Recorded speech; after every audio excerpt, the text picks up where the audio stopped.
9/6/2016 இன்றைய முரளியின் தலைப்பு இனிமையான குழந்தைகளே. இந்த உலகத்துல தன்னலமற்ற சேவை யாராவது செய்யறாங்க அப்படின்னா ஒரு தந்தை மட்டும்தான் அதை செய்யறது. மற்றபடி நீங்க செய்யற எந்த ஒரு செயலுக்குமே அதுக்கான பலன் கண்டிப்பா கிடைக்கும் இல்லையா? இப்ப நம்ம செய்யற அத்தனை சேவை பாபாவுடைய அறிமுகத்தை விழுந்து விழுந்து கொடுக்குற அத்தனைக்கும் பிரதிபலன் தான் அடுத்த 2500 வருடம் சொர்க்கத்துல சுகமான வாழ்க்கையா வாழப்போறீங்க. ஏன்னா இந்த ஞானத்தை தானம் பண்றதுனால. அப்ப ஆனா இறைவன் நம்மள தூய்மையற்ற நிலையிலிருந்து தூய்மையாக்கி துக்கத்துல இருந்து சுகம் நிறைந்தவர்களாக மாத்திர இந்த சேவைக்கு அவருக்கு ஏதாவது பலன் கிடைக்குதுன்னா எதுவுமே கிடையாது. ஆனால்தான் ஏன்னா அவர் பிறப்புல வரல, அவர் இப்ப வந்துட்டு போயிடுறாரு. மீண்டும் அடுத்த கல்பத்துல இதே டைம்ல வந்து இதே சேவை தான் செய்வாரே தவிர இப்ப செய்யற சேவைக்கான பலனை எப்பயுமே அனுபவிக்கிறதே கிடையாது. ஏன்னா சேவை மட்டுமே செய்யறதுக்காக வர ஜென்மம் எடுக்கிறாரு. சோ தன்னலமற்ற சேவைன்னு ஒருத்தவங்க சொல்றாங்கன்னா பாபாவை தவிர வேற யாருமே குறிக்காது. மற்றவங்க யாருக்குமே தன்னலமற்ற சேவைன்னு சொல்றாங்க அப்படின்னா அதோட அர்த்தத்தை அவங்க புரிஞ்சுக்கல. அவங்க விரும்பினாலும் கடவுளே இல்லைன்னு சொல்லிட்டு அவங்க நிறைய நல்லது பண்ணியிருந்தா கூட அடுத்த பிறகு அதுக்கான பலன் அவங்களுக்கு கிடைச்சிருக்கு. கேள்வி: நாடகத்துடைய எந்த விஷயம் 100% நிச்சயமானது? அதோடைய குஷி குழந்தைகளாகிய உங்களுக்கு இப்ப இருக்குது. அதுக்கு பதில புதிய ராஜ்யம் ஸ்தாபனை ஆகவே வேண்டும் அப்படின்னு நாடகத்தின்படி நிச்சயிக்கப்பட்ட ஒன்று இல்லையா? நீங்க சொர்க்கத்துக்கு வரீங்களா வரலையான்றது வேணா அது வேணா உங்களுக்கு தெரியாம இருக்கலாம். ஆனா கன்ஃபார்மா இந்த பூமியில சொர்க்கம் வந்தே தீரணும் இன்னும் 20 வருடத்தில் அப்படின்றது நிச்சயிக்கப்பட்ட ஒண்ணு. ஏன்னா கல்பமாக நடக்குது. போன கல்பத்துல இருந்தது. சோ இந்த கல்பத்திலும் மீண்டும் வந்தே தீரும்.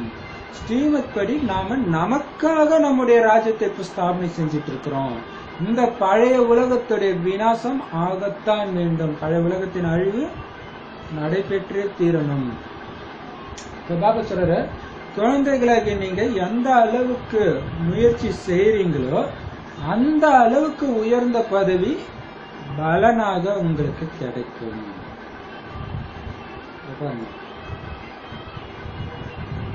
இப்ப கண்டிப்பா சொர்க்கம் வந்தே தீரணும், அது கன்ஃபார்ம். சோ ஒரு அடியும் ஸ்ரீமத் படி எடுத்து வச்சு பாபாக்காக செய்யற ஒரு துளி சேவைக்கும் பல கோடி மடங்கு பாக்கியம் கிடைச்சே தீரும் அப்படின்னு தெரிஞ்சதுனால நமக்கு குஷி இருந்துகிட்டே இருக்கு. ஏன்னா இது நிச்சயிக்கப்பட்ட ஒன்று அப்படிங்கிறாங்க. சோ எந்த அளவுக்கு முயற்சி செய்யுமோ அந்த அளவுக்கு பலன் கண்டிப்பா கிடைக்கும். சோ மற்றபடி டாக்டருக்கு படிக்கிறாங்க, கஷ்டப்பட்டு படிக்கிறாங்க. ஆனா டாக்டர் பட்டமும் வாங்கி ஆஸ்பத்திரி திறந்த உடனே அவர் இறந்துட்டாருன்னா பண்ணதெல்லாம் வேஸ்ட் ஆயிடுச்சு இல்லையா? ஆனா இந்த ஞானம் இப்ப பண்ற முயற்சி வேஸ்டே ஆகாது. அதனால்தான் உங்களுக்கு குஷி. ஜென்ம ஜென்மத்துக்கும் இதோடைய பலனை நீங்க அனுபவிச்சுட்டே இருக்க போறீங்க அப்படின்னு பாபா சொல்றாரு. பாடல்: உங்களை அடைந்து நாங்கள் உலகை அடைந்தோம் இல்லையா? பாபா அடைஞ்சிட்டாலே ஒட்டுமொத்த உலகத்தையும் அடைஞ்சிட்டோம் அப்படின்னுதான் அர்த்தம். ஓம் சாந்தி. குழந்தைங்க என்ன சொல்றாங்களோ தந்தையும் அதையேத்தான் சொல்றாரு. பாபா நாங்க உங்களை அடைந்து நாங்க சொர்க்கத்தின் எஜமானர் ஆகிறோம் அப்படின்னு குழந்தைங்க சொல்றாங்க. தந்தையும் சொல்றாரு மன்மனாபவ. விஷயம் ஒண்ணுதான். பிரம்மா குமாரிகளுக்கு இந்த சத்சங்கத்துக்கு போறதுனால என்ன கிடைக்குதுன்னு மனிதர்கள் எல்லோரும் கேட்பாங்க. அப்ப நாங்க பாப்தாதாவின் மூலம் உலகத்தின் எஜமானர் ஆகிறோம் அப்படின்னு பிரம்மா குமாரிகள் சொல்றாங்க. உலகத்தின் எஜமானர்கள் இந்த லட்சுமி நாராயணன் தான். சிவபாபா உலகின் எஜமானராக ஆக முடியாது. குழந்தைகளாகி நீங்க உலகத்தின் எஜமானர்களாக ஆகுறீங்க. உங்களுடைய தந்தை உலகத்தின் எஜமானராக ஆகிறது கிடையாது. இப்படிப்பட்ட சுயநலமற்ற சேவை செய்யக்கூடியவர்கள் வேற யாருமே கிடையாது. அனைவருக்குமே அவங்களுடைய சேவையுடைய பலன் கண்டிப்பா கிடைக்குது. பக்தி மார்க்கத்துல மற்றும் யார் ஏதோ ஒரு விதத்துல சேவையின் காரியம் செய்யறாங்களோ சமூக சேவகர்களுக்குமே கூட சேவைக்கான பலன் கண்டிப்பாக கிடைக்கும். அரசாங்கத்திடம் சம்பளம் கிடைக்கும். தந்தை சொல்றார், நான் ஒருவன் தான் சுயநலமற்ற சேவை செய்யறேன். குழந்தைகளை உலகத்துக்கு எஜமானனாக ஆக்குறேன். ஆனா நான் ஆகிறது கிடையாது. குழந்தைகளை சுகமிக்கவர்களாக ஆக்கி சுகதாமத்தின் எஜமானர்களாக ஆக்கி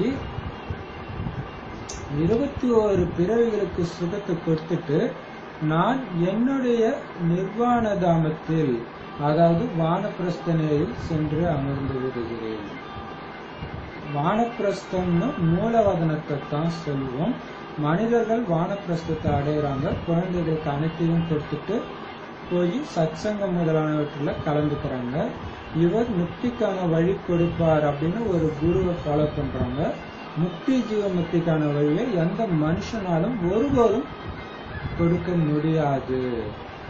முக்திக்கான வழியோ ஜீவமுக்திக்கான வழியோ காட்ட முடியாது அப்படின்னு இப்ப நீங்க தெரிஞ்சுக்கிட்டீங்க. அவங்க யாருக்கும் சத்கதி கொடுக்க முடியாது. ஏன்னா அவங்களுக்கே கூட சத்கதி கொடுத்துக்க முடியாது.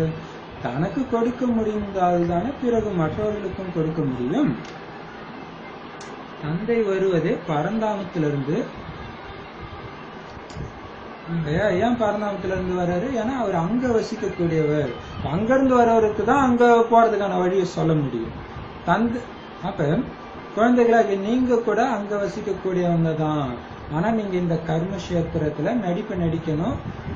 நடிப்பு முடிஞ்ச உடனே பாபா உங்களை அழைச்சிட்டு போறாரு. பாபாவும் கூட சொர்க்கத்தின் ஸ்தாபனை ஆகி கொண்டிருக்கும்போது குழந்தைகளாக உங்களுக்காக ஒரே ஒரு முறை இங்க வர வேண்டி இருக்குது. அப்படின்னா கண்டிப்பாக நரகம் விநாசம் ஆகத்தான் வேண்டி இருக்குது அப்படின்னு பாபா சொல்றாரு. பாருங்க, நாம பாபாவுக்கு ஓம் சாந்தி, நான் அமைதியான ஆத்மானா பாபா என்ன சொல்றாரு? ஓம் சாந்தி, நானும் அமைதியான ஆத்மா இல்லையா? பாபா ஓம் சாந்தி சொல்றாரு, நாமளும் ஓம் சாந்தி சொல்றோம். இப்ப பாபா சொல்றாரு, பாபாவை அடைந்ததுனால உலகத்தின் எஜமானர்களாக ஆகிட்டோம். பாபா சொல்றாரு, ஆகுறீங்க. ஆனா என்னை அடைந்து என் ஒருவனையும் நினைவு செய்யணும். அதான் மன்மனாபாவா இல்லையா? சோ அப்படி இருந்தாதான் நீங்க இந்த உலகத்தின் எஜமானராக ஆக முடியும். உங்ககிட்ட யாராவது கேட்டாங்கன்னா நீங்க சொல்லுவீங்க, இறைவன் மூலமாக இந்த உலகத்தின் எஜமானனாக நான் லட்சுமி நாராயணனாக நாங்க ஆகிறோம் நீங்க சொல்றீங்க. மற்றபடி இறைவன் ஆகிறது கிடையாது. அதனாலதான் இறைவன் உங்களை உலகத்தின் எஜமானராக்கிட்டு அவர் பரந்தாமத்துக்கு போய் ரெஸ்ட் எடுக்க போயிரு. அதனால தன்னலமற்ற செவன் அவர் மட்டும்தான் சொல்ல முடியும். மற்றபடி யார் எது செஞ்சாலும் அதுக்கான பலன் உண்டு. கடவுளே இல்லைன்னு சொல்லிட்டு சமூக சேவை செஞ்சாலும் அவங்களுக்குமே பலன் உண்டு அப்படின்னு சொல்றாரு. அப்ப வானப்பிரஸ்தி நிலைன்ட்டு அந்த காலத்துல எல்லாம் நல்லா சம்பாதிச்சு ஒரு குறிப்பிட்ட வயசு 60 வயசு 70 வயசு ஆனோன்னு குழந்தைங்களுக்கு ஃபுல் சொத்தையும் கொடுத்துட்டு அவங்க காட்டுக்கு குருவை தேடி போயிடுவாங்க. ஸோ அவர்கிட்ட இருந்து முக்தி ஜீவன் முக்திக்கான வழி கிடைக்கும் அப்படின்ற நம்பிக்கை. ஆனா பாபா சொல்றாரு, சாது சன்னியாசிகளுக்கு அவங்களுக்கே முக்தி ஜீவன் முக்திக்கான வழி கிடையாது, தெரியாது. அவங்க எப்படி உங்களுக்கு கொடுக்க முடியும்? ஸோ முக்தி ஜீவன் முக்தியுடைய வள்ளல், கதி சத்குருவின் வள்ளல் இறைவன் மட்டும்தான். அதாவது பரதாமத்துக்கு போற வழியும் சொர்க்கத்துக்கு போற வழியும் சொல்லக்கூடிய வள்ளல் இறைவன் மட்டும்தான். ஏன்னா அவருக்கு தான் தெரியும். சொர்க்கம் அவர் உருவாக்குனது, பரந்தாமம் அவர் வசிக்கிற இடம். ஸோ ரெண்டுத்துக்குமான இடமும் அவருக்கு தான் தெரியும். அவர் சொல்ற, குழந்தை நீ கூட அங்கதான் இருந்த குழந்தை, இங்க நடிக்கிறதுக்காக வந்த, உன்னுடைய பாகம் ஏற்று நடிக்கிற, முடிஞ்ச உடனே மீண்டும் பாபா வீட்டுக்கு அழைச்சிட்டு வருது. ஸோ சொர்க்கம் எப்போ உருவாக வேண்டி இருக்குதோ இந்த 5000 வருஷ கல்பத்தின் நாடகத்துல எப்போ உருவாகும்? நரகம் முடியும் போதுதான். ஸோ அந்த டைம்ல தான் இறைவன் வருது. ஸோ அப்ப இறைவன் வந்துட்டா கண்டிப்பா உலக அழிவு நடந்தே தீரும், சொர்க்கம் உருவாகியே தீரும். சிவபாபா பிரம்மாவின் மூலம் ஆதி சனாதன தேவி தேவதா தர்மத்துடைய ஸ்தாபனை செஞ்சிட்டு இருக்கிறாரு அப்படின்னு நீங்க இப்ப தெரிஞ்சுக்கிட்டீங்க. நாம மீண்டும் மனுஷன்ல இருந்து தேவதையாக ஆகிட்டு இருக்கிறோம்னு நீங்க தெரிஞ்சுக்கிட்டீங்க. ஒவ்வொரு 5000 வருஷத்துக்கு பிறகும் நாம மீண்டும் பிரம்மாவின் மூலம் சிவபாபாவுடைய குழந்தைகளாக ஆகிறோம்.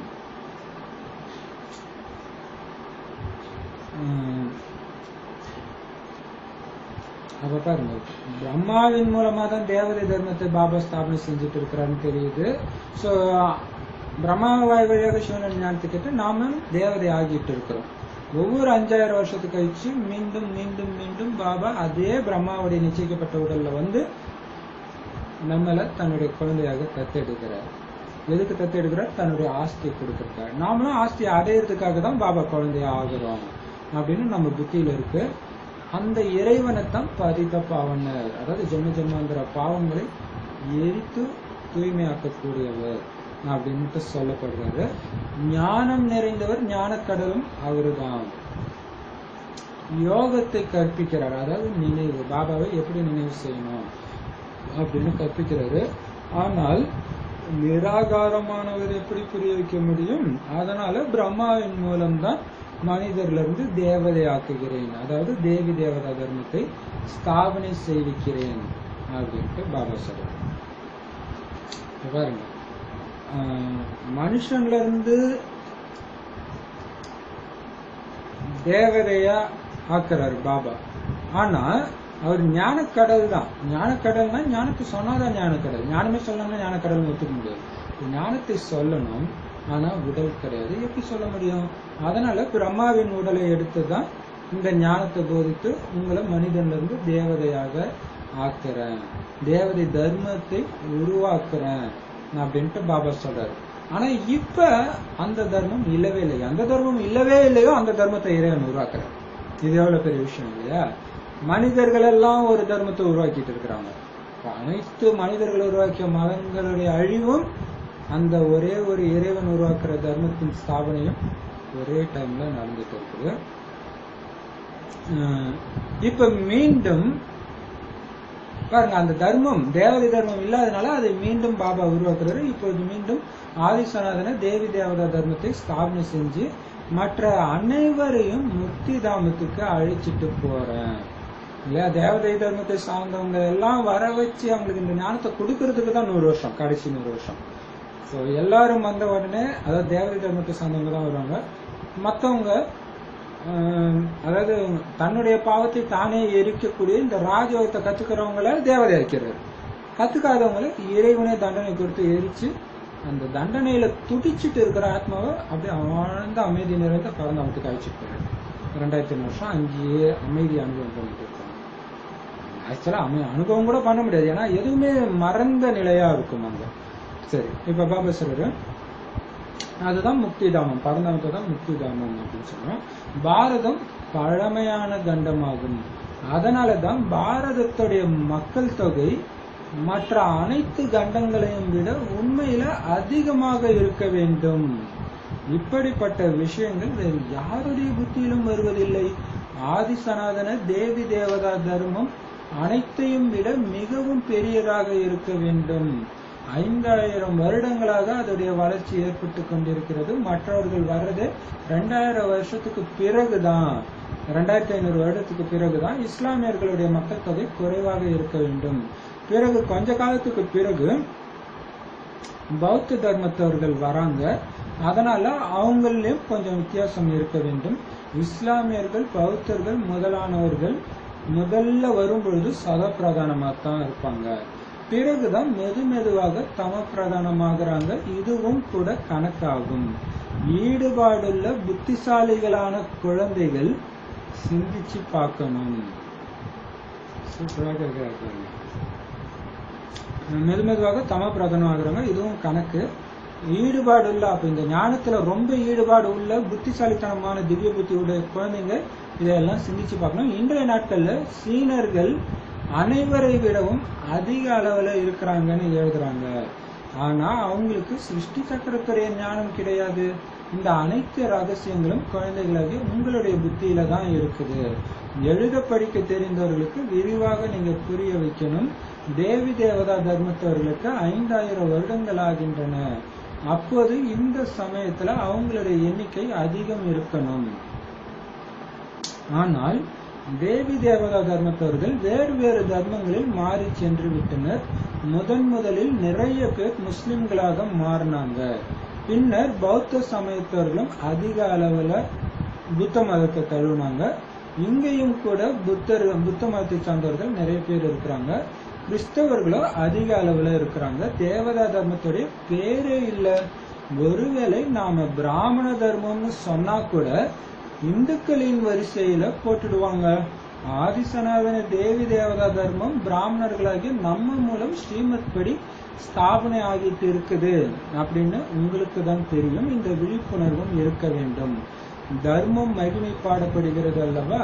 இங்குள்ள மனிதர்கள் தங்களை இந்துக்களின் வரிசையில் வகுப்பில் சேர்த்து வருகின்றனர். இந்து என்பது ஆரிய தர்மம், அனைத்திலும் பழமையானதுன்னு சொல்லுவாங்க.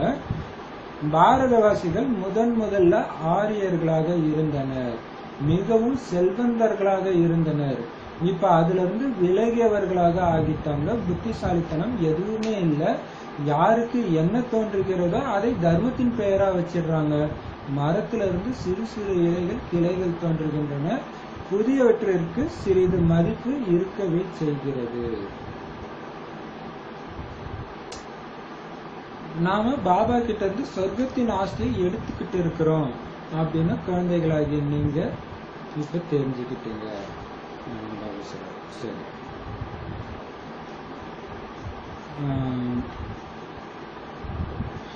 பாபா சொல்ற தேவதை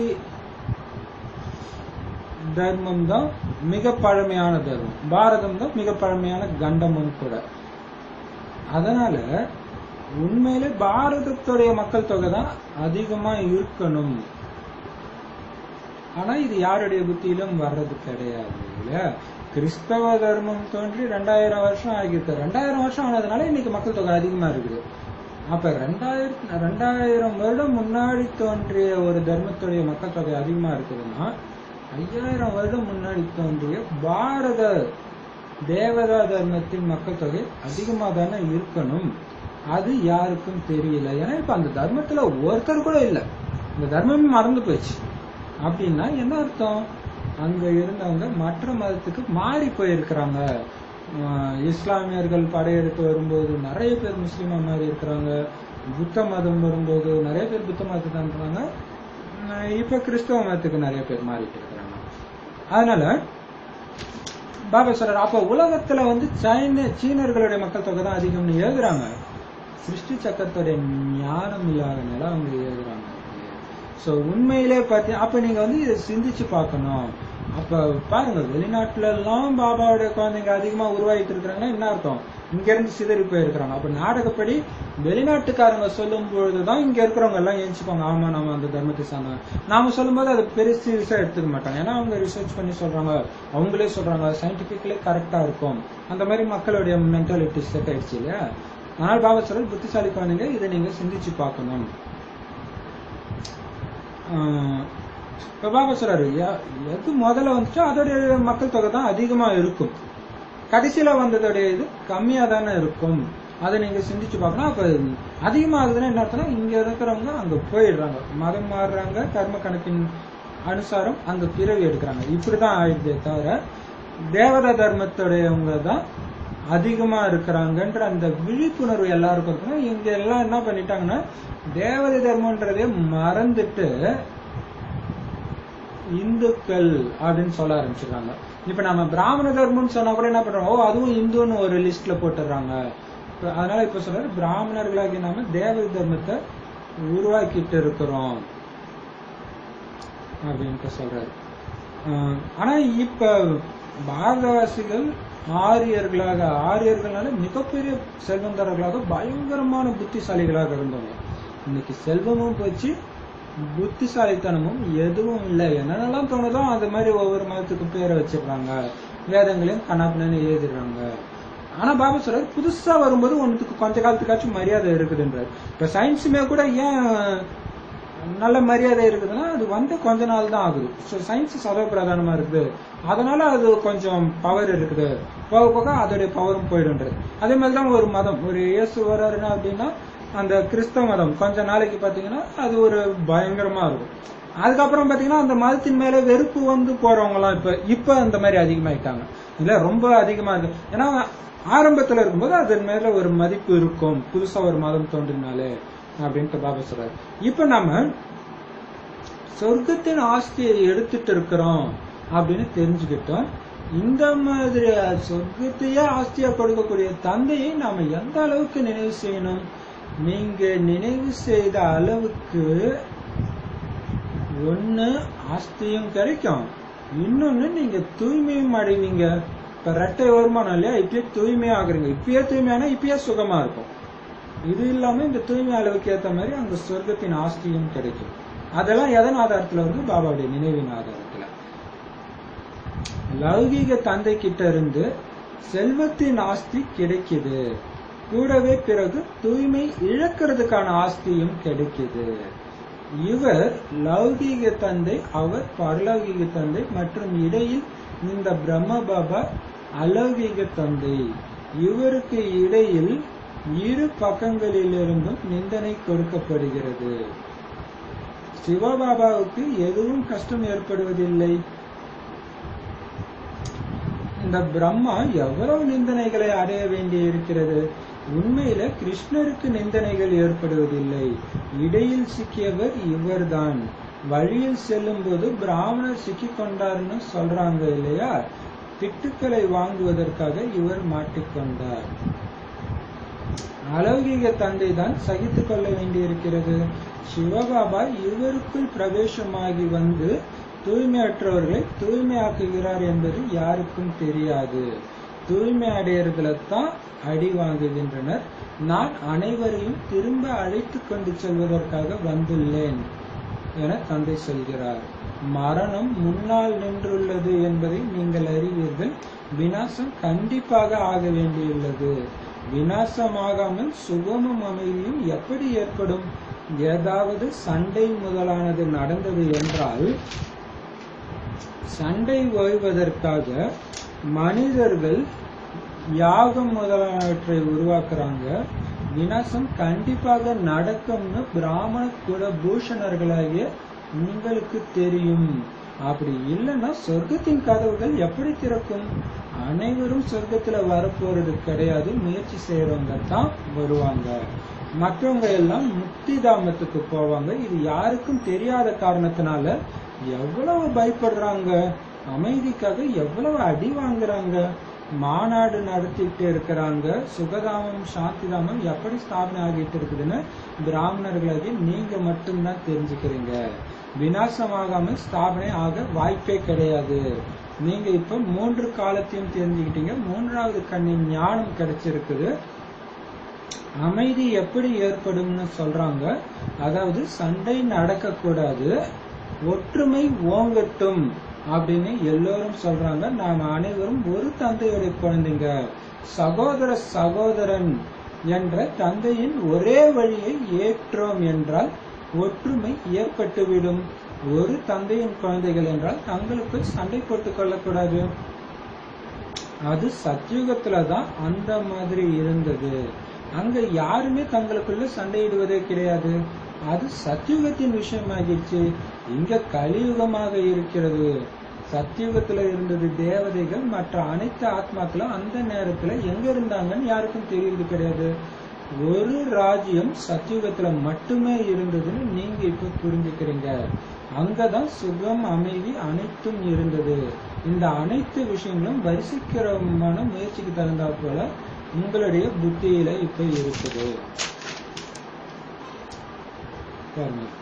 சொர்க்கத்துடைய ஆஸ்தியை கொடுக்கிறாருன்னா நம்ம அவரை எந்த அளவுக்கு நினைவு செய்யணும் இல்லையா? ஏன்னா இவர்கிட்ட இருந்து சொர்க்கத்தின் ஆஸ்தி கிடைக்குது. மற்றபடி இந்த உலகில் உடலுடைய தந்தை கிட்ட இருந்து நமக்கு என்ன ஆஸ்தி கிடைக்குது?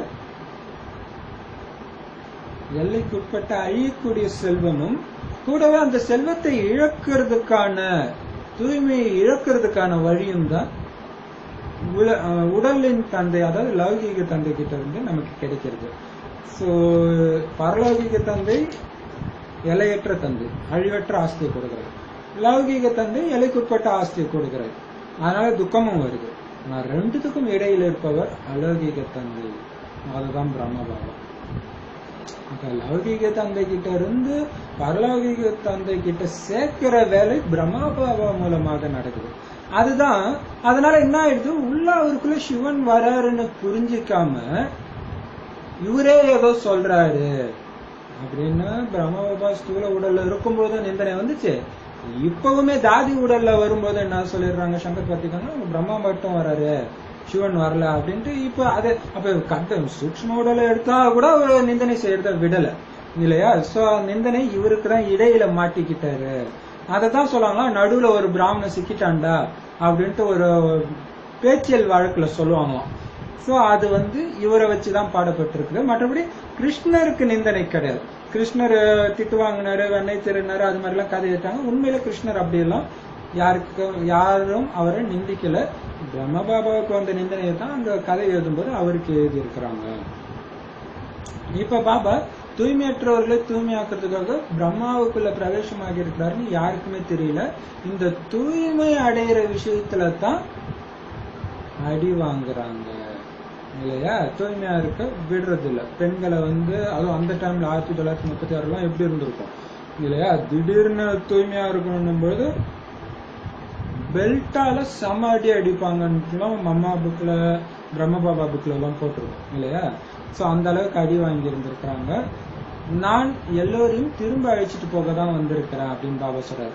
சோ கண்டிப்பா உலகம் அழிஞ்சே தீரணும். மரணம் உங்க எதிரிலே இருக்குது. எந்த நொடி வேணாலும் பாத்தீங்கன்னா, ஒரு ஊர்ல கிளாஸ் எடுக்க போறதுக்கு முன்னாடி அந்த மாதாஜி கண்ணை திறந்துட்டு யோகா பண்ணிட்டு இருக்கும்போது அவங்களுக்கு காட்சி கிடைக்குது. அப்படியே ரோட்ல போயிட்டே இருக்கிறாங்க. கார் இடிக்குது. அவங்கள இடிச்ச உடனே அப்படியே ஆத்மா அப்படியே குஷி குஷியா சரீரத்தை விட்டு அப்படியே ஆத்மா ஒளியா மேல போயிடும். அப்பதான் இருந்தாங்க. மரணம் கண்ணு முன்னாடி இருக்குதுன்றது அவங்களுக்கு காட்சியா தெரியுது இல்லையா. சரி, இப்ப பாபா சொல்றாரு, விநாசம் கண்டிப்பா நடந்துதான் ஆகணும். அப்படி நடக்கலன்னா உலகத்துல அமைதி எப்படி வரும் இது தெரியல. எல்லாரும் என்ன நினைச்சுக்கிறாங்க, சண்டையே நடக்காம இருந்தா அமைதியா இருக்கும்னு நினைக்கிறாங்க. சரி, இப்ப சண்டை நடக்கல, எல்லாரும் தான் அமைதியா வருகிறாங்க. எல்லாரும் எவ்வளவு வேதனை, எவ்வளவு டென்ஷன், மன கஷ்டம், பண கஷ்டம், தினம் தினம் நாளைக்கு என்ன ஆயிடும், நாளானைக்கு என்ன ஆயிடும், இப்படி பயம். அந்த அமைதியற்ற சூழ்நிலை தான் இருக்குது. சொல்லுவாங்களே, ஒரு சில ஆப்ரேஷன் பண்ணாதான் நல்லது. ஐயோ ஆப்ரேஷனா வானான்னு பயந்துட்டு போற மாதிரி அந்த ஆப்ரேஷன் வேணா ஃபெயில் ஆகும். இங்க ஆப்ரேஷன் பண்றது பாபா இல்லையா. ஸோ கண்டிப்பா இந்த உலக அழிவுல தான் அமைதி இருக்குது. அதன் மூலமாக தான் சொர்க்கம் உருவாகும். உலகமே இல்லைன்னா எப்படி சொர்க்கம் உருவாகும் அப்படின்னு உங்களுக்கு மட்டும்தான் தெரியும். அவங்க உலகம் அழிஞ்சிடக்கூடாது, எந்த விதமான இயற்கை சீற்றமும் வந்துடக்கூடாது, உலக போர் நடக்கூடாதுன்னு யாகம் எல்லாம் வளர்க்குறாங்க. பாபா சொல்றது, அப்படி உலக அழிவு ஏற்படலன்னு சொர்க்கத்தின் கதவு எப்படி திறக்கும்? சொர்க்கத்துக்கு எல்லோரும் வரப்போறது கிடையாது. இங்க யார் முயற்சி பண்றாங்களோ, பாபா ஒரு இறைவன் பிரம்மகுமாரிகள் மூலமாக சொல்ற இந்த ஒரு ஞானத்தை கேட்டு யார் முயற்சி செய்றாங்களோ அவங்க மட்டும்தான் வருவாங்க. இந்த ஞானம் இல்லாததுனால மற்றவங்களும் முக்தி தாமத்துக்கு போயிடுவாங்க. அப்படிங்கிற ஞானம் இல்லாதனால என்ன பண்ணிடுறாங்க, பயப்படுறாங்க. ஐயோ உலகம் அழிஞ்சிடக்கூடாது, நாம செத்துடக்கூடாது, இப்படின்ற அந்த பயம் இருந்துகிட்டே இருக்குது. ஆனா நமக்கு மட்டும்தான் தெரியுது. என்ன தெரியுதுன்னா, சுகதாமம் சாந்தி தாமம் எப்படி ஸ்தாபனை ஆகிட்டு இருக்குது அப்படிங்கிற விஷயம் நமக்கு மட்டும்தான் தெரியுது இல்லையா. இறைவன் மூலமாக இது ஸ்தாபனை ஆகிட்டு இருக்குது. ஏன்னா 3 கால ஞானமும் நமக்கு தான் இருக்கு. சோ முக்காலத்தை உணர்ந்தவராக நாம் ஆகியிருக்கோம். சோ அந்த 3வது கண் நமக்கு இருக்கிற காரணத்தினால நாம பயப்படுறது கிடையாது. ஆனா மற்றவர்களுக்கு அந்த ஞானம் இல்லாத காரணத்தினால பாத்தீங்கன்னா அப்படி பயந்து இருக்கிறாங்க. பாபா சொல்றாரு, அமைதி எப்படி ஏற்படும் அப்படின்னா அவங்க கேட்டுட்டு இருக்கிறாங்க. அதனால சண்டை நடக்க கூடாது, ஒற்றுமை ஓங்கணும், நாம எல்லாமே ஒரு இறைவனுடைய குழந்தைங்க தானே, எல்லாரும் சகோதர சகோதரிகள் தானே அப்படின்னு சொல்றாங்க. ஆனா பாபா சொல்றாரு, அந்த மாதிரி நினைப்பு உண்மையிலே சத்தியுகத்துலதான் இருக்கும், இப்பெல்லாம் அப்படி இருக்காது. ஏன்னா இது கலியுகம், அங்கதான் எந்த விதமான சண்டையும் நடக்காது அப்படின்னு சொல்றாரு. அப்ப சத்தியுகத்துல தேவதைகள் இருக்கும்போது மற்ற ஆத்மாக்கள் எந்த இடத்துல இருந்தாங்க? ஸ்ரீகிருஷ்ணர் இந்த பூமியில ஆட்சி செஞ்சாரு, அதனாலதான் துவாரகா இருக்குது, அதோடைய ஆதாரம் கடலுக்கு அடியில கிடைக்குதெல்லாம் அது ஆராய்ச்சி பண்றாங்க. அப்ப இங்க இருந்தாருன்னா அந்த நேரம் நாம எங்க இருந்தோம் அப்படின்னு மத்தவங்க தெரிஞ்சுக்கிறது கிடையாது இல்லையா. அப்ப அதான் பாபா சொல்றாரு, அப்ப மத்தவங்க எங்க இருந்திருப்பாங்க? மூலவதனத்துல தானே இருந்திருப்பாங்க. இப்ப பாபா சொல்றாரு, வசீகரமான முயற்சிக்கு ஏற்ற மாதிரி நீங்களும் இப்ப இத புரிஞ்சுக்கிறீங்க. அந்த சொர்க்கத்துல நீங்க இருக்கும்போதுதான் சுகம் அமைதி அந்த அளவுக்கு ஓங்கி இருந்துச்சு, அவ்வளவு சுகம் இருந்துச்சு. அப்படின்னு பாபா சொல்றாரு. அங்கதான் அத்வைத தர்மம் இருந்தது, அதாவது பிரிவினை இல்லாத ஒரே தர்மம் இருந்தது. சோ இங்க பாத்தீங்கன்னா ஒவ்வொருத்தரும் ஒரு நாடு இருக்குதுன்னா அந்த நாட்டுல இருக்கிற அந்த தலைவர் சொல்ற மாதிரியே எல்லாரும் கேட்கணும் அப்படின்னு முயற்சி பண்ணிக்கிட்டே இருக்கிறாங்க. ஆனா அது நடக்காது, இது ராவணனுடைய வழி. அதே மாதிரி ஒரே ஒரு வல்லரசு நாடுடைய கண்ட்ரோல்ல எல்லா நாடும் இருக்கணும்னு ஒரு நாடு முயற்சி பண்ணும், அதுவும் நடக்க போறது கிடையாது. சோ இதெல்லாம் உண்மையில எங்க நடக்கும்னா சத்தியுகத்துலதான் நடக்கும்.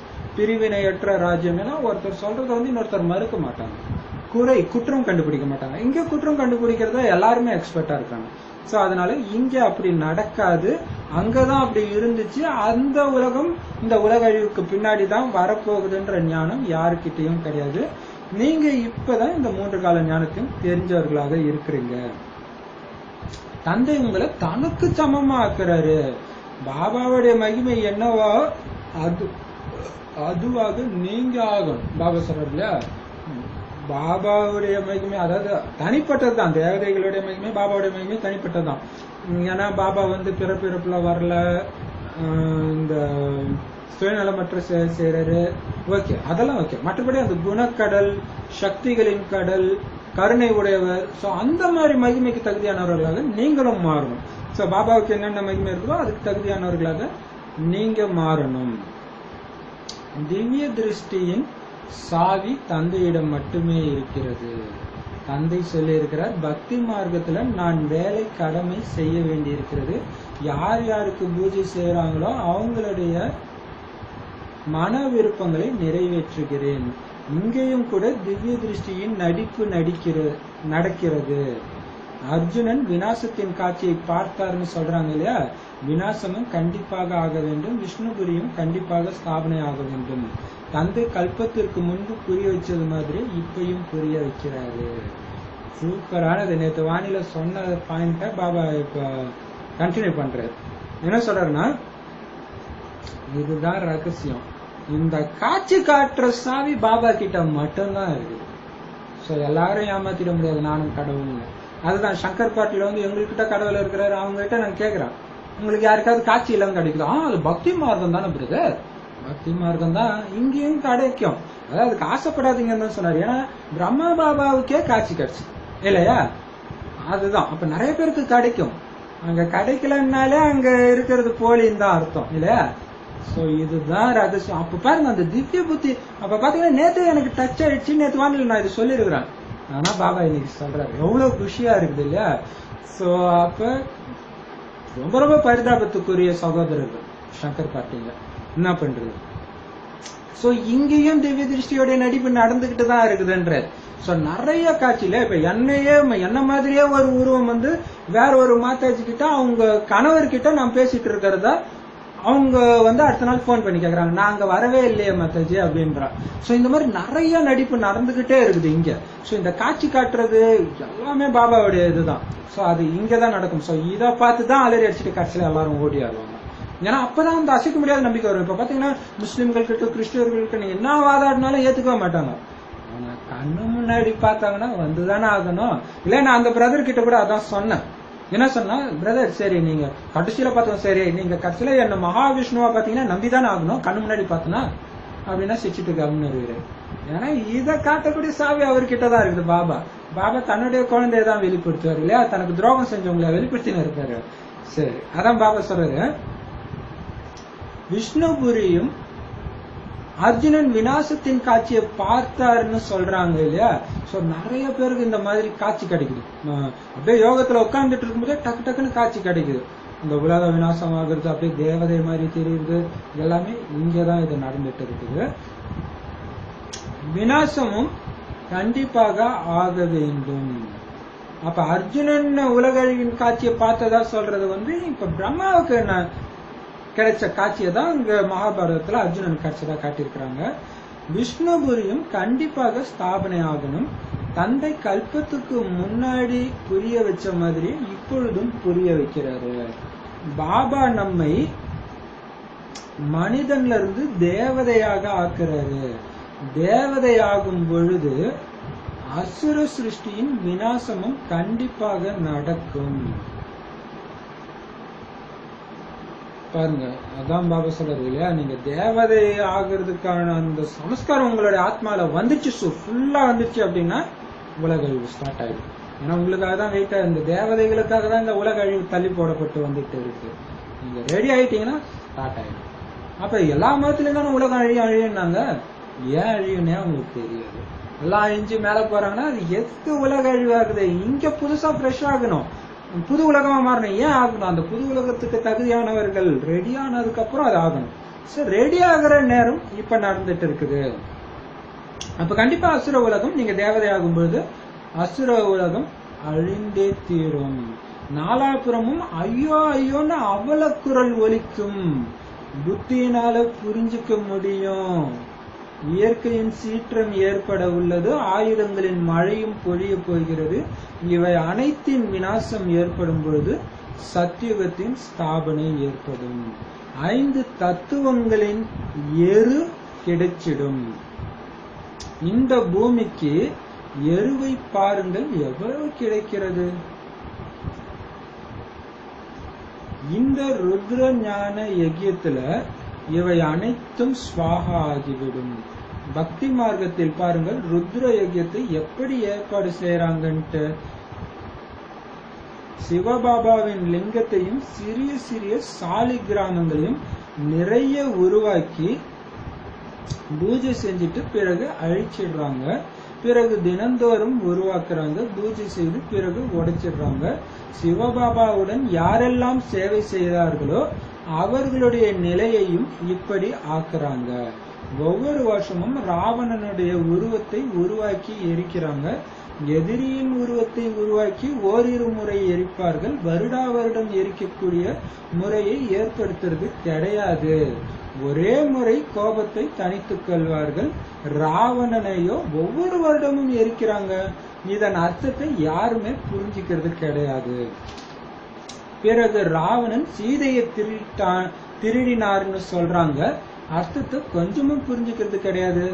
அயல் நாட்டினர் என்ன புரிஞ்சுக்குவாங்க, எதுவும் கிடையாது. நாளுக்கு நாள் ராவணனை பெரியதாக்கி கொண்டே செல்கின்றனர். ஏன்னா ராவணன் மிகவும் துக்கம் கொடுப்பவன். இப்பொழுது நீங்க இதன் மீது வெற்றி அடைகிறீங்க. சத்தியுகத்துல ராவணன் இருக்க போறதே கிடையாது. இந்த கர்மத்தின் விளைவை அனுபவிப்பது, நோய் முதலானவை ஏற்படுவது, இவைகளின் காரணம் ராவணன். ராவணனுடைய பிரவேசமானதுனால மனிதர்கள் செய்யும் காரியங்கள் அனைத்தும் விகர்மம் ஆகிவிடுகின்றன. சுகம் துக்கத்தின் விளையாட்டு உருவாக்கப்பட்டிருக்குது. பாருங்க, ராவணன் உள்ள பூந்துட்டாலே செய்யற காரியம் எல்லாம் என்ன வரும், பாவ காரியமாகத்தான் இருக்கும் அப்படின்ட்டு பாபா சொல்றாரு. சரி, இப்ப பாபா சொல்றாரு, தேவதையாக நீங்க ஆன உடனே உலக அழிவு ஆரம்பமாயிடும். எல்லா பக்கமும் அலறல் சத்தம் கேட்குமா, ஐயோ ஐயோன்ட்டு. அப்ப நம்ம புரிஞ்சுக்கலாம் இதுதான் இந்த கடைசி நேரம். ஆனா ஞானம் நிறைந்த தன்மையில என்ன ஆகும், இதுக்கு பின்னாடி இருக்கிற அந்த குஷி உங்களுக்கு தெரியும். அதுதான் ஞானம் நிறைந்த நிலை அப்படின்றது. சோ அதுதான் அந்த அசைக்க முடியாத நிலை. அந்த நேரத்துல இது கடைசி நேரம். இப்ப இந்த ஞானத்தை நல்லா உள்ள ஊற போடும்போதுதான் அடுத்தது என்ன நடக்கும் அப்படின்னு உங்களுக்கு தெரியும் இல்லையா. இப்ப பாபா சொல்றது, இயற்கை சீற்றம் ஏற்பட போகுது, ஆயுதங்களுடைய மழை பொழிய போகுது, எல்லாமே உங்களுக்கு தெரிய ஆரம்பிச்சிடும். அப்ப இந்த விநாசம் ஏற்படும் போதுதான் சத்தியுகத்துடைய ஸ்தாபனையும் ஏற்படும்.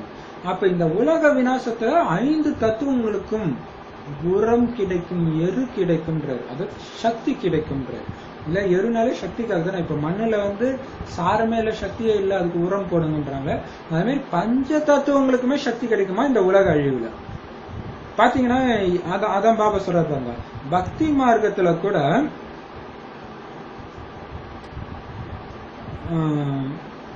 அப்ப பாருங்க, குறிப்பா இந்த பூமியில பாருங்க ரத்த ஆறு ஓடும், அத்தனை பேரும் பிணமாகி கிடப்பாங்க, மரம் செடி கொடி எல்லாம் விழுந்து கிடக்கணும். அப்ப எப்படிப்பட்ட உரம் இருக்கும் ஒட்டுமொத்த பூமிக்கும். இந்த பழைய உலகத்துடைய உரத்துலதான் அங்க சத்தியுகம் செழிப்பா இருக்குது. இது எவ்வளவு பெரிய விஷயம், எவ்வளவு பெரிய ரகசியம், எவ்வளவு ஆச்சரியமா இருக்குது. சரி, இப்ப பாபா சொல்றாரு, இப்ப பாத்தீங்கன்னா பூமிக்கு அடியில இருந்து நிலக்கரி கிடைக்குதுன்னா ஏதோ ஒரு டைம்ல உலக அழிவு ஏற்பட்டு உள்ள போய் தான் கிடைக்குதுன்னு கூட சொல்றாங்க இல்லையா. மரங்கள்லாம் உள்ள போச்சு, மரம் எப்படி உள்ள போச்சு, அப்ப உலக அழிவு பண்ணி தானே ஆக்கி இருக்குது. சோ அது ஃபுல்லா ஒரு டைம்ல நிலக்கரி எடுத்து அதுவும் காலி ஆகுதுன்றாங்க. காலியான அப்புறம் என்ன பண்ணுவாங்க, என்ன பண்ண முடியும்? அதுதான். அப்ப மீண்டும் நிலக்கரி சுரங்கம், தங்க சுரங்கம் எல்லாமே நிரம்பும். எப்படி நிரம்பும்? எல்லாமே இந்த உலக அழிவுல நடக்குது. சோ மனித அழிவுக்கு அப்பாற்பட்ட விஷயங்கள் நடக்குது. அதுல பாபா சொல்றாரு, இந்த ருத்ர ஞான யஜ்யத்துல கண்ணால பாக்குற அத்தனையும் ஸ்வாஹா, அதாவது சாம்பல் ஆகிடும். பக்தி மார்க்கத்துல கூட பாத்தீங்கன்னா எப்படி ஏற்பாடு செய்யறாங்கன்னு பாருங்க யாகத்தை. இன்னொன்னு பாருங்க, அந்த பக்தி மார்க்கத்திலே அந்த எல்லோரும் அந்த கோயில் கும்பாபிஷேகத்துக்கு முன்னாடி நாள் யாகம் வளர்ப்பாங்க. நைட்டு ஃபுல்லா எல்லாரும் போய் முடிஞ்ச அளவு கண்ணு முடிச்சு அந்த அந்த மரத்தை ஒரு சில மூலிகை மரங்கள்லாம் எரிப்பாங்க. அது பாத்தீங்கன்னா புகை தான் வரும், ஆனா அது உடலுக்கு ஆரோக்கியம் போய் உட்காருவாங்க. ஸோ அந்த கொஞ்சோண்டு மரம் எரியறதே உடலுக்கும் ஆரோக்கியம், அந்த மாதிரி ஒரு வைப்ரேஷனை உருவாக்குது. அப்படின்னா கடைசி நேரம் ஒட்டுமொத்த உலகமும் சாம்பல் ஆகுதுன்னா அதான் பாபா சொல்றார், 5 தத்துவங்களுக்கும் உரம் கிடைக்குது, மீண்டும் அந்த சக்தி கிடைக்குது அப்படின்னு சொல்றாரு.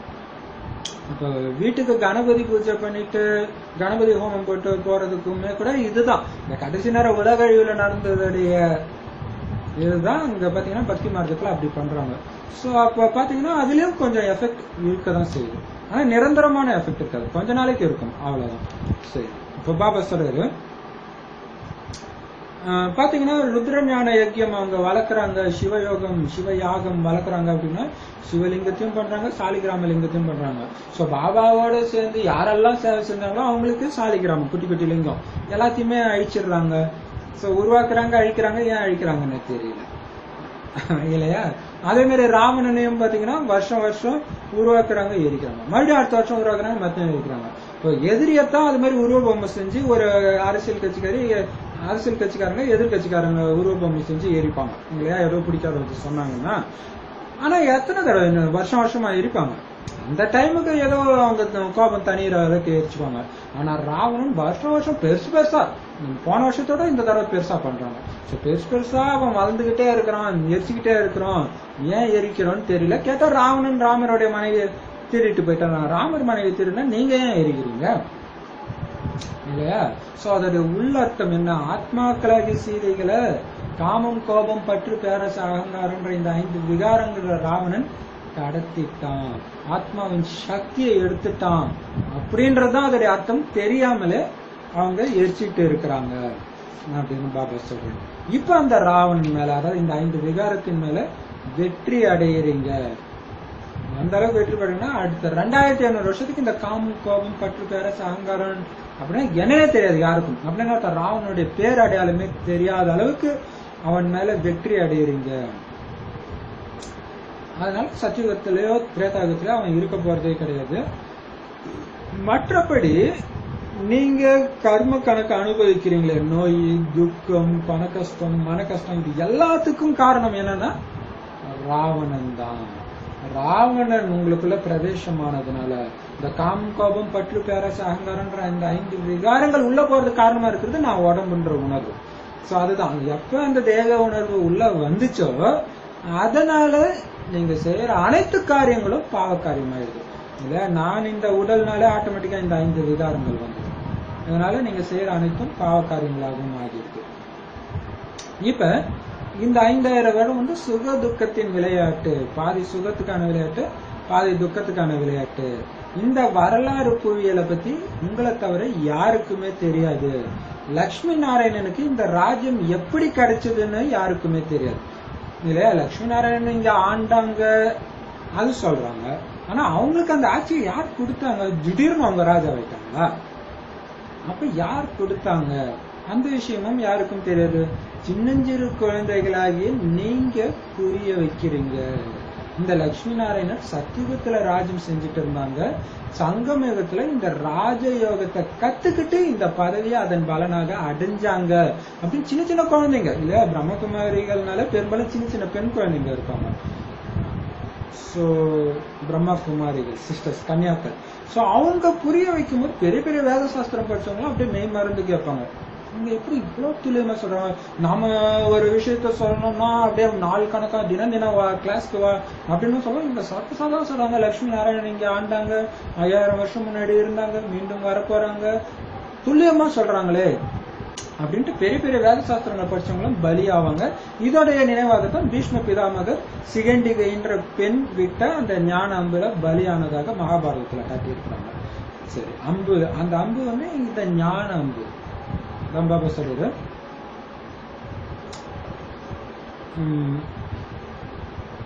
பிர்லாவுக்கு கூட சின்ன சின்ன குழந்தைங்க போய் இவங்க இந்த ராஜ்யத்தை எப்படி அடைஞ்சாங்கன்னு நீங்க புரிய வைக்கணும். ஏன்னா பிர்லா வந்து நிறைய லட்சுமி நாராயணன் கோயில் மற்ற கோயிலும் கட்டினார், குறிப்பாக நாராயணன் கோயில் நிறைய கட்டியிருக்கிறாரு.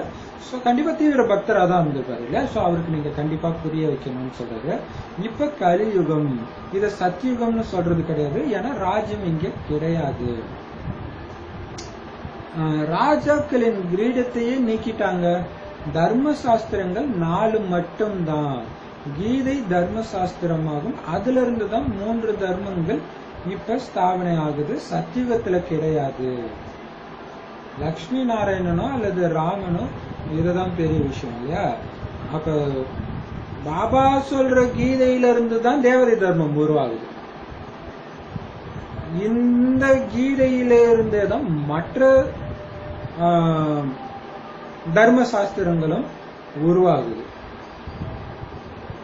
ஆனா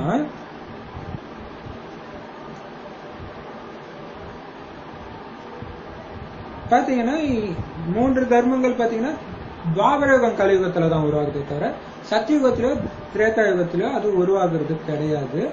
லக்ஷ்மி நாராயணனோ அல்லது ராமனோ எந்த தர்மத்தையும் ஸ்தாபனை செய்யல.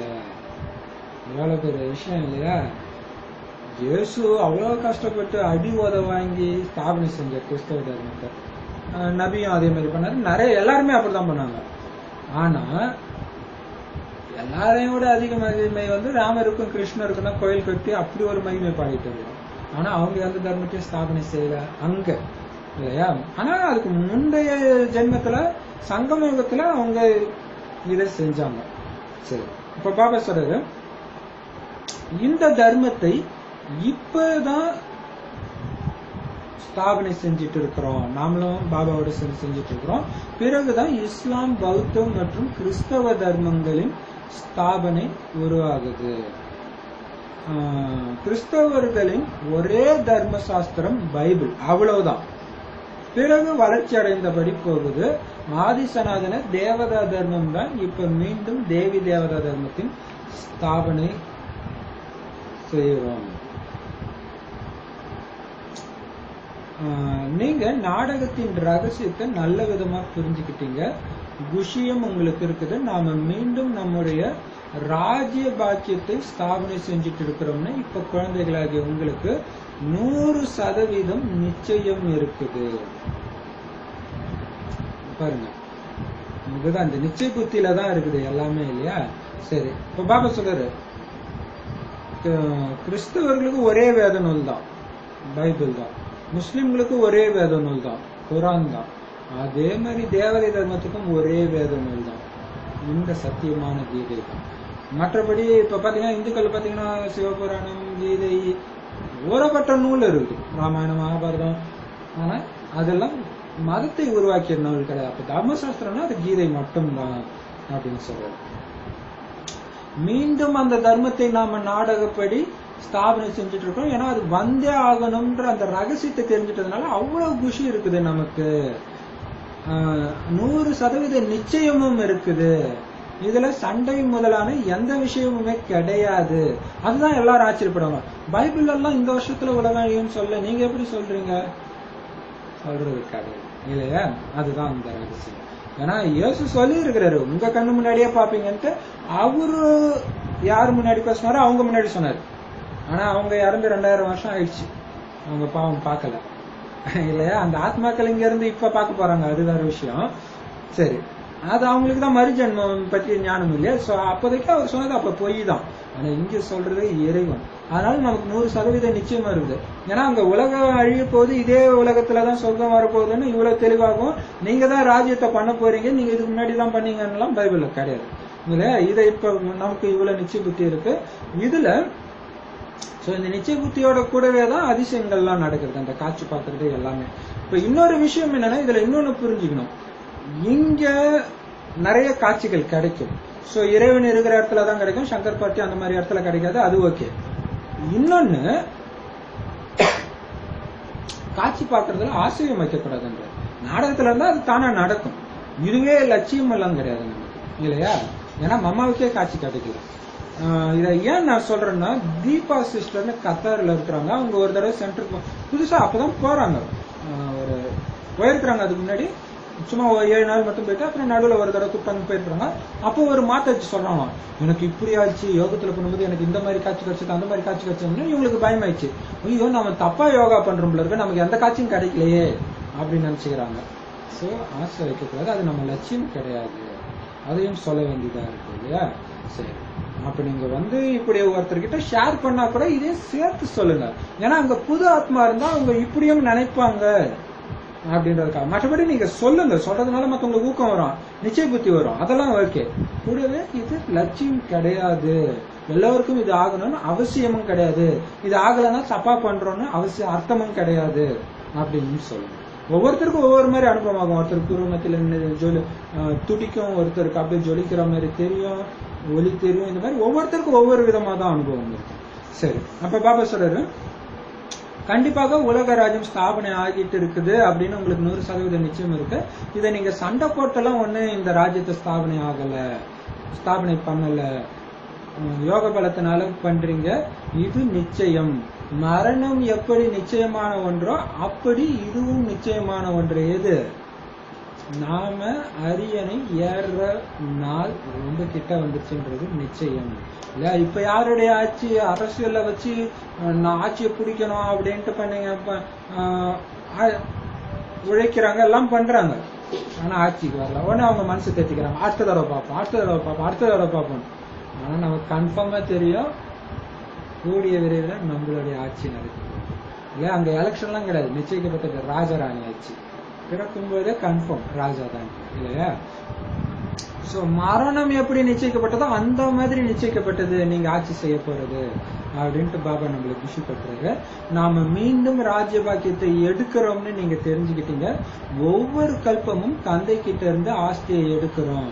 எந்த அளவுக்கு முயற்சி செய்றீங்களோ அந்த அளவுக்கு உயர்ந்த பதவி அடைவீங்க, நல்லது அப்படின்னு சொல்றாரு. முயற்சினா என்ன அர்த்தம்? நீங்க சதோ பிரதானமாகிறதுக்கு பாபா நினைவுல இருக்கிறதும் சரி, மற்றவங்களை ஆக்குற முயற்சி, பாபா குழந்தை ஆக்குற சேவை வச்சுதான் உயர்ந்த பதவி அடையும். ஏன்னா எந்த அளவுக்கு பிரஜைகளை உருவாக்குனீங்களோ அவ்வளவு பெரிய மகாராஜா ஆகணும். பிரஜையை உருவாக்கலன்னா யாரு போய் அங்க போய் ஆட்சி செய்வீங்க அப்படின்னு பாபா கேட்டிருக்காங்க. சரி, பாபா முடிச்சுட்டாரு. இனிமையிலும் இனிமையான காணாமல் போய் வெகுகாலம் கழித்து கண்டெடுக்கப்பட்ட செல்ல குழந்தைகளுக்கு தாயும் தந்தையுமான பாப்தாதாவின் அன்பு நினைவுகள் காலை வணக்கம். ஆன்மீக குழந்தைகளுக்கு ஆன்மீக தந்தையின் நமஸ்காரம். ஆன்மீக தாய் தந்தைக்கு ஆன்மீக குழந்தைகளின் அன்பு நினைவுகள் மற்றும் நமஸ்காரம். தாரணைக்கான முக்கிய சாரம், தந்தையுடைய மகிமையை தனக்குள்ள கொண்டு வரணும். தந்தைக்கு சமமாக மகிமைக்கு உகந்தவர்களாக ஆகணும். பரலௌகிக தந்தை கிட்ட இருந்து தூய்மையின் ஆஸ்தியை எடுக்கணும். தூய்மையாக ஆகிறதன் மூலமாகத்தான் சொர்க்கத்தின் ஆஸ்தி கிடைக்கும். சோ பாபா நினைவு செய்ய என்ன கிடைக்குது? தூய்மையும் ஆகிறோம், சொர்க்கத்தின் ஆஸ்தியும் கிடைக்கிறது. சோ எந்த அளவுக்கு முடியுமோ அந்த அளவுக்கு ஆஸ்தியை நாம அடையணும். இந்த ஒரு கவலை மட்டும்தான் இருக்கணும். நம்ம எப்படி முழு ஆஸ்தி அடையிறது, எப்படி சதப்பிரதானம் ஆகுது, இதுலயே முழுமையா ஈடுபட்டு இருக்கணும். பாபாவுக்கு என்னென்ன மகிமை இருக்கோ அவ்வளவு மகிமையும் நமக்கு உரியதாகணும். பாபா இப்படி பாப்பாரா, இப்படி சிந்திப்பாரா, அந்த மாதிரி நான் ஆகணும் அப்படின்னு சொல்றாரு. ஸ்ரீமத் படி உங்களுடைய உடல் மனம் செல்வத்தின் மூலம் ஆதி சனாதன தேவி தேவதா தர்மத்தை ஸ்தாபனை செய்யணும் அப்படின்னு பாபா சொல்றாரு. இப்ப பாருங்க, இறைவன் கொடுக்கிற இந்த உயர்ந்த வழிப்படி உடல் மனம் பொருள் இந்த மூணுத்தையும் அர்ப்பணம் செஞ்சு இந்த தேவதை தர்மத்தை நாம உருவாக்குறோம். அதாவது நம்மளுடைய ராஜ்யத்தை, நம்ம ராஜ்யத்தை உருவாக்கணும்னா அதுக்கு நம்மளுடைய உடல் மனம் பொருளை தான் செலவு பண்ண முடியும். கிறிஸ்தவ தர்மத்தை இப்ப பாத்தீங்கன்னா, இந்து கோயில் கட்டுறதுக்கு போய் முஸ்லீம் கிட்ட காசு கேட்டா கொடுப்பாங்களா? இல்ல மசூதி கட்டுறதுக்கு இந்துக்கள் கிட்ட கேட்டா கொடுப்பாங்களா? அதே மாதிரி இந்த தேவதை தர்மத்தை ஸ்தாபனை பண்றத நாம தான் பண்ணணும். மற்ற தர்மத்தவர்கள் கிட்ட எதிர்பார்க்க கூடாது, வாங்கவும் கூடாது, அவங்க கொடுக்கவும் மாட்டாங்க அப்படின்னு சொல்றாரு. சரி, சோ முழு ராஜ்யம் அடையணும்னா நாமளும் அந்த அளவுக்கு முழுமையாக உடல் மனம் பொருளை இதுல ஈடுபடுத்தணும். தூய்மையாக ஆகிறதன் மூலமாகத்தான் சொர்க்கத்தின் ஆஸ்தி கிடைக்கும். சோ தூய்மை ரொம்ப ரொம்ப முக்கியம் இல்லையா? சரி, ஆனா இந்த வாரம் ஃபுல்லா பாபா தூய்மைக்கு அதிக முக்கியத்துவம் கொடுத்து இருக்காரு. ரெண்டாவது சரி பாபா சொல்றது ஸ்ரீமத் படி தேவதை தர்மத்தை ஸ்தாபனை செய்யணும். உடல் மனம் பொருளாக்கம் செஞ்சு வரதானம் துண்டிக்க முடியாத இணைப்பின் மூலம் மின்சாரத்தின் அனுபவம் செய்யக்கூடிய மாயையை வென்றவர், அதாவது வெற்றியாளர் ஆகுங்கள். அது சூப்பரான வரதானம் இல்லையா? ரொம்ப ரொம்ப பிடிச்சது. விளக்கம் சொல்றதுக்கு முன்னாடியே நமக்கு புரிஞ்சிருக்கும் இல்லையா? சரி, விளக்கம். எப்படி மின்சாரத்தின் சக்தியானது மனிதர்களை தூரத்துல தூக்கி எரிஞ்சு விழ வைக்குதோ, ஷாக் அடிக்குதோ இல்லையா, அதிர்வு ஏற்படுதோ, அப்படி இந்த ஈஸ்வரிய சக்தியானது மாயையை தூரத்தில் வீசி எறிய வேண்டும். அப்படிப்பட்ட மின்னோட்டம் இருக்க வேண்டும். ஆனால் மின்னோட்டத்தின் ஆதாரம் தந்தையோடு இணைப்பு, அதாவது கனெக்ஷன். நடந்து சுற்றியபடி ஒவ்வொரு வினாடியும் தந்தையுடன் இணைப்பு பிணைக்கப்பட்டிருக்க வேண்டும்.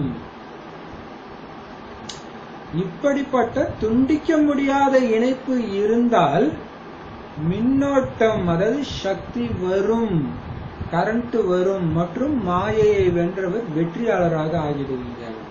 எப்படி இந்த உதாரணம் கேட்கும் போது குஷியா பாபா சிங்கக்குட்டி நம்மள சொல்லும் போது ஒரு ஊக்கம் வர்ற மாதிரி இன்னைக்கு சொல்றாரு இல்லையா? எப்படி கரண்ட தொட்டா அப்படி ஷாக் அடிச்சு தூக்கி போய் விழுறாங்களோ அந்த மாதிரி அப்படி கரண்ட் பாஸ் ஆச்சுன்னா அவங்களுக்கு ஒரு செகண்ட் என்ன நடந்துச்சுன்னு தெரியாது இல்லையா? அப்படி இருக்கும். அந்த கரண்ட் தொட்டு இறக்குறவங்க கூட பாத்தீங்கன்னா அந்த அந்த கிராமத்துல எல்லாம் மோட்டர் கிணத்துல இருந்து வைப்பாங்க, அந்த வயர் பற்றி ஷாக் அடிக்கிறவங்க பாத்தீங்கன்னா அடிச்சு எம்மாந்தோரத்துல போய் விழுந்து சாவாங்களாம். அப்ப அந்த மாதிரி அது எப்படி அவ்வளவு பவர்ஃபுல்லா இருக்கும். அதே மாதிரி நீங்க பாபா கிட்ட எடுக்கிறீங்க பாருங்க கரண்ட், அது நிக்காம வரணும். அப்ப ஒருத்தங்களுக்கு ஷாக் அடிக்கும் போது டக்குன்னு கரண்ட் நின்றுச்சுன்னா அவங்க எஸ்கேப் ஆயிடுவாங்க. அதே மாதிரி அப்ப கரண்ட் கண்டினியூஸா வந்தாதான் அவங்க எஸ்கேப் ஆக முடியாது. அந்த மாதிரி பாபா கிட்ட வந்து கண்டினியூஸா கரண்ட் வந்தாதான் மாயா தூரத்துல வீசி எறிய வைக்க முடியும்.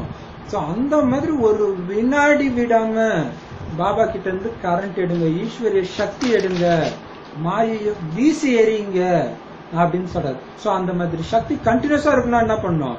பாபா அடிக்கடி சொல்றாரு, எழும்போதும் உட்காரும் போதும் என்ன நினைவு செஞ்சுக்கிட்டே இருங்க. பாபா நினைவு கட்டே ஆகக்கூடாது, அந்த மாதிரி இருக்கணும். ஏன்னா இந்த கரண்ட் வர்றதுக்கு ஆதாரம் பாபாவுடைய நினைவு தான் இல்லையா? நீங்க ஞானத்தை ஒரு பக்கம் பேசிட்டு இருந்தாலும் குஷியில இருந்தாலும் பாபாவுடைய நினைவு கட்டாக இருக்கக்கூடாது. அப்ப ஒரு பிரதர் கூடயோ சிஸ்டர் கூடயோ மாதாஸ் கூடயோ நீங்க பேசிட்டு இருக்கீங்க ஞானத்தை பத்தினா நடுவுல பாபா உட்கார வைங்க, பாபாவை பார்த்துக்கிட்டே அவங்ககிட்ட பேசுங்க இல்லையா? அப்பதான் புத்தி பாபா கிட்டேயே இருக்கும். அப்ப ஏன்னா கரண்ட் வந்துகிட்டே இருக்கணும், எந்த நேரம் வேணாலும் மாயா வரும், எந்த ரூபத்திலயும் வரும். அதனால பாபா சொல்றாரு, உங்களுடைய புத்தி நீங்க நடந்தாலும் உட்கார்ந்தாலும் எங்க போனாலும் பாபா கிட்ட உங்களுடைய புத்தியின் இணைப்பு பிணைக்கப்பட்டிருக்கணும், துண்டிக்க முடியாத இணைப்பு இருக்கணும். பாபா சொல்றாரு இல்லையா, உங்களையும் பாபாவுக்கும் இடையில யாரும் எந்த எண்ணமும் பூந்துடக்கூடாதுன்ற அந்த அளவுக்கு பாபா நீங்களும் நெருக்கமா இருக்கணும். அப்படின்னா புத்தியின் இணைப்பு பாபா கிட்ட அவ்வளவு ஸ்ட்ராங்கா சக்திசாலியா இருக்கணும்ன்றாரு. அப்ப அப்படி இருந்தாதான் பாபா கிட்ட இருந்து கண்டினியூஸா சக்தி வரும், மாயாவை வென்று உலகத்தை வென்றவராக வெற்றியாளராக ஆகிடுவீங்க. அப்படி ஆகுங்க அப்படின்னு வரதானம் கொடுக்கிறார். சூப்பர். சரி, ஸ்லோகன். நல்ல கெட்ட கர்மங்கள் செய்பவர்களின் பாதிப்பை ஏற்படுத்தும் பந்தனத்திலிருந்து விடுபட்டிருப்பவர்கள் தான் தபஸ்வி அப்படின்னு சொல்ல முடியும் அப்படின்னு பாபா சொல்றாங்க. சரி, அப்ப நல்ல கெட்ட கர்மங்கள் செய்பவர்களின் பாதிப்பை ஏற்படுத்தும் பந்தனத்திலிருந்து விடுபட்டிருப்பவர்கள், செய்பவர்களின் பாதிப்பை ஏற்படுத்தும் பந்தனத்திலிருந்து விடுபட்டிருப்பவர்கள் தான் தபஸ்வி.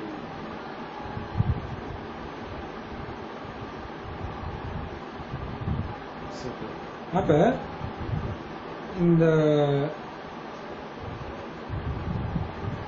பாதிப்பு ஏற்படும். நல்ல கெட்ட கர்மங்கள் செய்பவர்களின் பாதிப்பை ஏற்படுத்தும் பந்தனத்திலிருந்து விடுபட்டு இருப்பவர்கள் தான் தபஸ்வி ஆகும். இப்போ தபஸ்வினா அது ஃபுல் யோக ஸ்வரூபம் இல்லையா? உண்மையிலே அப்படிப்பட்ட யோக ஸ்வரூபம் உள்ளவங்கன்னு யார சொல்ல முடியும் அப்படின்னா, ஒருத்தங்க நல்லது செய்யறாங்க கெட்டது செய்யறாங்க அப்படின்னு அவங்க மேல ஒரு பந்தனம் வருது பாருங்க. இவங்க எனக்கு பிடிச்சிருக்குது, இவங்க நல்லா நடந்துக்கிறாங்க அப்படின்ற அந்த ஒரு பற்றோ, அல்லது இவங்க என்ன இப்படி நடந்துக்கிறாங்கன்னு அவங்க மேல வெறுப்போ, இந்த பற்று வெறுப்புன்ற அந்த பந்தனத்துல இருந்தும் தன்னை பாதுகாத்து விலக்கி யார் வச்சிருக்கிறாங்களோ அவங்கதான் தபஸ்வி. பற்றற்ற அன்பு தான் இருக்கணும் எல்லார் மேலும். பாபா வச்சிருக்கிற மாதிரி அந்த பற்றற்ற அன்பு தான் இருக்கணும். அப்ப அந்த கர்மங்களின் மற்றும் கர்மம் செய்வது, இப்ப நாம ஒரு காரியம் செய்யறோம்னா அந்த காரியத்தின் பாதிப்புல இருந்தும் நாம விலகி இருக்கணும். மற்றவங்க செய்யறாங்கன்னா அதுல இருந்தும் நாம விலகி இருக்கணும். இப்ப என்ன, அது எப்படி முடியும்? செய்பவர் செய்விப்பவர் பாபா, அந்த ஒரு நினைவு மட்டும் எப்பவுமே இருந்தா மட்டும்தான் அது முடியும். இல்லைன்னா ஒருத்தவங்க உங்களை புகழ்ந்தாங்கன்னா நீங்க ஆட ஆரம்பிச்சிடுங்க, திட்டுனாங்கன்னா வாட ஆரம்பிச்சிடுங்க. ஸோ அனைத்துல இருந்தும் விலகி இருக்கிறவங்க தான் தபஸ்வி அப்படின்றதான் சொல்றாரு. நல்ல காரியம் செய்யற அந்த பாதிப்பு ஏற்படுத்துற அந்த பந்தனத்துல இருந்தும் விலகி இருக்கணும். கெட்ட காரியங்கள் செய்யறவங்க, அப்ப கெட்டதை அவங்க செய்யறாங்கன்ற உணர்வு வந்தாலே என்ன அர்த்தம்? அந்த பாதிப்புல நீங்க வந்துட்டீங்க, அந்த பந்தனத்துல வந்துட்டீங்கன்னு அர்த்தம். பாபா ஒரு வானிலை சொல்லியிருக்கிறாரு, ஒரு விஷயத்தை நீங்க பார்க்கும் பொழுது உங்களுக்கு வேற ஒரு எண்ணம் வந்தாலே அதுவே ஒரு பந்தனம் தான்றது இல்லையா? ஒருத்தர் கெட்ட விஷயம் ஒரு விகாரத்துல இருக்கும்போது என்ன இப்படி பண்றாரு, ஒண்ணும் இல்ல, ஒருத்தர் ஒரு தவறானவங்க அஞ்ஞானத்துல இருக்கும்போது உங்களுக்கு தெரியும் ஏதோ ஒரு தவறு செய்யறவங்க, அவங்கள இப்ப நீங்க யோகத்துல மூழ்கி இருக்கும்போது அவங்கள பார்க்கும்போது அந்த சம்பந்தப்பட்ட எண்ணம் வந்தாலே என்ன அர்த்தம்? அந்த பாதிப்புல நீங்க மாட்டிக்கிட்டீங்க, அந்த பந்தனத்துல மாட்டிக்கிட்டீங்க, இன்னும் எரிக்கலன்னு அர்த்தம். இப்ப எல்லாரும் ஆத்மாவா பாருங்கன்னா என்ன அர்த்தம்? ஆத்மா அன்பு, அமைதி, தூய்மை, சக்தி, இந்த குணங்கள்ல தான் நிரம்பி இருக்கும், அதைத்தான் நீங்க பார்க்கணும்னு அர்த்தம். அப்ப அவங்களுடைய அசுர குணங்கள்ல நீங்க பாக்குறீங்கன்னா என்ன அர்த்தம்? இன்னும் அந்த பந்தனத்துல இருந்து நீங்க விடுபடல, தபஸ்வி ஆகலன்னு அர்த்தம். தபஸ்வி ஆகுங்க. அதுக்கு என்ன பண்ணணும்?